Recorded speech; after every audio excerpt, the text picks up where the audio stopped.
합의를 보더라도 처벌이 낮아지는 경우가 있어도 처벌되지 않는 경우는 없다 할 것입니다. 그렇기 때문에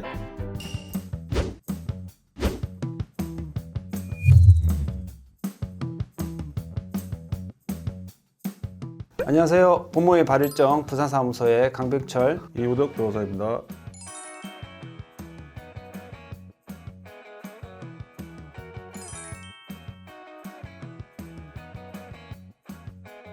오늘은 형사범죄 중에 많은 건수를 차지하고 있는 성폭력범죄 중에 강제추행, 강간 또는 중강간에 대해서 얘기해보는 시간을 갖도록 하겠습니다. 이우덕 변호사님, 성폭력범죄 많이 맡아보셨죠? 네, 변호사 개업한 이래로 해마다 끊임없이 발생하고 또 수입하고 있는 사건이 형사범죄 중 하나가 성범죄, 강간보다는 강제추행 범죄가 많이 수임이 되고 있습니다.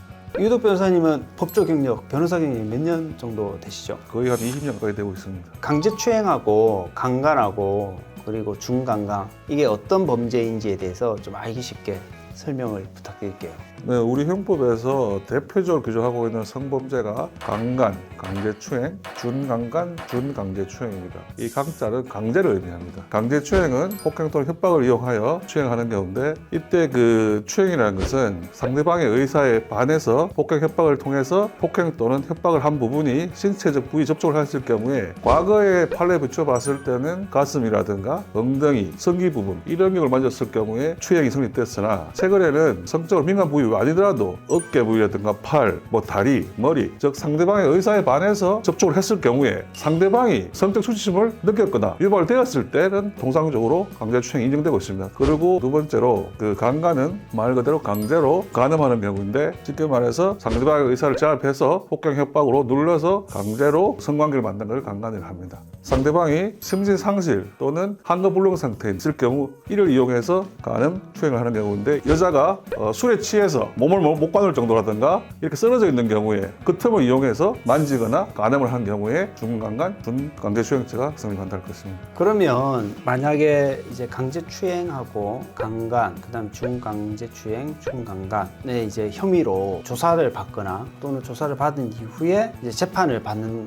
경우가 있지 않습니까? 그럴 경우에는 어떻게 이제 대처를 하는 게 좋을까요? 특히 이 성범죄 같은 경우에는 피해자하고 가해자 둘만 있는 경우 대부분입니다. 그렇죠. 그렇기 때문에 증거가 명확하지 않습니다. 검찰이나 법원에서는 피해자의 진술에 의존해서 처벌의 유무를 가리고 있습니다.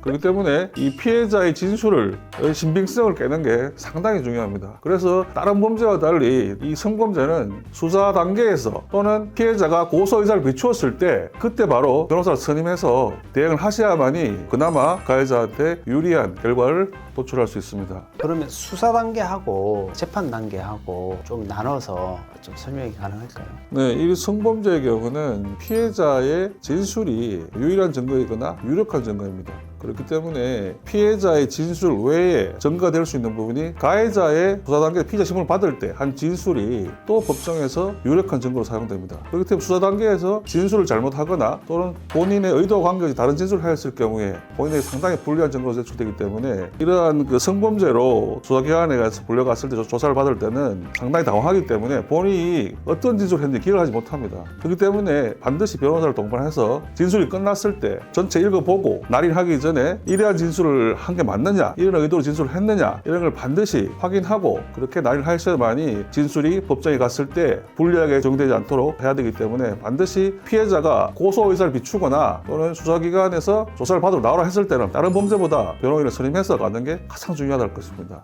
그리고 재판 단계에서는 피해자 진술이 일관되게 진술되었을 때 판사가 그걸 갖다가 증거로 사용하는 경우가 대부분입니다. 이 피해자의 진술이 신빙성을 깨는 게 가장 중요한 목표인데, 그것을 하기 위해서는 그 전 단계에서 성행위 또는 추행을 했을 경우에 두 사람이 나눴던 대화라든가 문자 또는 CCTV 이런 게 있다면 사전에 보존 조치를 해서 증거를 제출해야 되고, 특히 강간의 경우에는 상대 피해 여성이 무고하는 경우도 상당히 많습니다. 무고의 경우에는 이 사람들이 고소를 하거나 고소를 한 후에 반드시 합의를 요구합니다. 그럴 경우에는 이 사람의 진위 혐의가 의심되기 때문에 더욱이 이 사람과 나눴던 대화라든가 성관계 하기 전에 대화 문자, 성관계 후에 대화 문자를 잘 복원해서 또는 포렌식에서 증거를 제출한다면 본인이 상당히 유리한 결과를 도출할 수 있을 것입니다. 그리고 피해자가 수사기관에서 참고인 진술한 수사 기록을 면밀히 검토해서 피해자의 진술이 일관성이 없는 경우를 지적을 해서 판사를 설득하여야지만이 이 성범죄에서 본인한테 유리한 결과를 도출할 수 있다는 것입니다.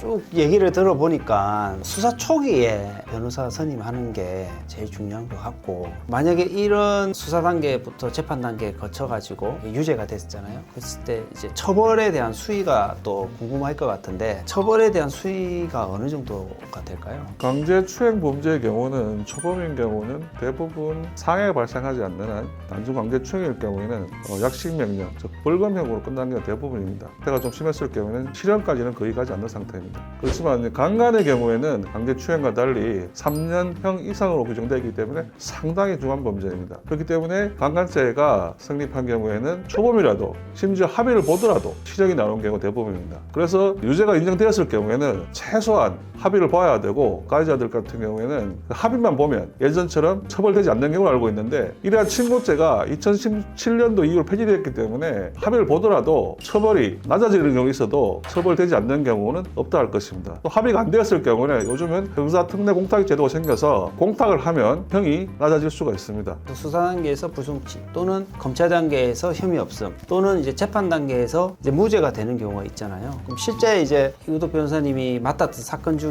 사례를 바탕으로 해서 좀 말씀해 주실 수 있습니까? 제가 했던 사건 중에 대표적으로 남자 3명이 노래방을 갔다가 옆방에 놀고 있는 3명의 여인과 합석을 하게 됩니다. 함께 새벽같이 노래방에 놀고 남자 하나와 여자 한 눈이 맞아서 두 사람이 같은 노래방 다른 방에 가서 성관계를 하고 나왔는데, 5시쯤인가 나와서 같이 밥도 먹고 헤어졌는데 한 6시 반쯤에 연락이 와서 강간으로 고소하겠다, 이렇게 해서 합의가 안 되니까 고소한 사례가 있었습니다. 근데 이런 경우는 좀 전에 말씀드린 것 같이 성관계 이후에 정황을 충분히 확인하고 피해자 이 사람이 성관계 이후에 태도를 봤을 때 바로 합의금을 요구했을 경우에는 동의하에 했다는 사실이 충분히 입증된다면 문제가 될 수 있고, 실제로 노래방 CCTV이기 때문에 CCTV 확인을 하고 친구들 목격자의 진술, 두 사람 나간 행위, 경위 이런 걸 다 밝혀서 결과적으로 경찰 단계에서 불송치를 받아냈고, 그리고 또 실제로 이 여자를 무고로 고소해서 손해배상까지 받아낸 사례도 있었습니다. 그리고 뭐 강제추행 같은 경우는 골프를 치러 갔는데 골프장에서 골프 내장객이 캐디와 대화를 나누면서 캐디의 어깨에 손을 올린 적이 있습니다. 그 상태에서 캐디가 이제 성적심을 느꼈다 해서 고소를 해가지고 실제로 기소되었습니다. 당연히 강제추행이기 때문에 초범이었기 때문에 약식명이 나왔는데, 우리가 어깨를 올린 것에 대해서 다투기를 추행의 의사도 없었고 다른 목적, 다른 의도 때문에 어깨를 올린 것이고, 영상에 봤을 때도 이건 도저히 일반의 상식이 봤을 때 추행을 보기 힘들다, 그렇게 해서 지금 무죄를 주장하는 하나가 있고, 또 실제 무죄를 받았던 케이스 하나는 피의자가 술이 취해서 식당을 지나가다가 옆에 있는 여성을 부딪혔는데 마침 손이 여성의 엉덩이 쪽에 접촉이 되어서 또 여성이 성적 수침을 느꼈다고 해서 고소를 했습니다. 실제로 기소가 되었고 벌금 300만 원이 나왔는데, 진짜 뭐 단순히 술이 취해서 지나가다가 스쳤는데 불구하고 강제추행이 기소가 되어서 벌금 약식이 나왔는데, 여기에 다퉈서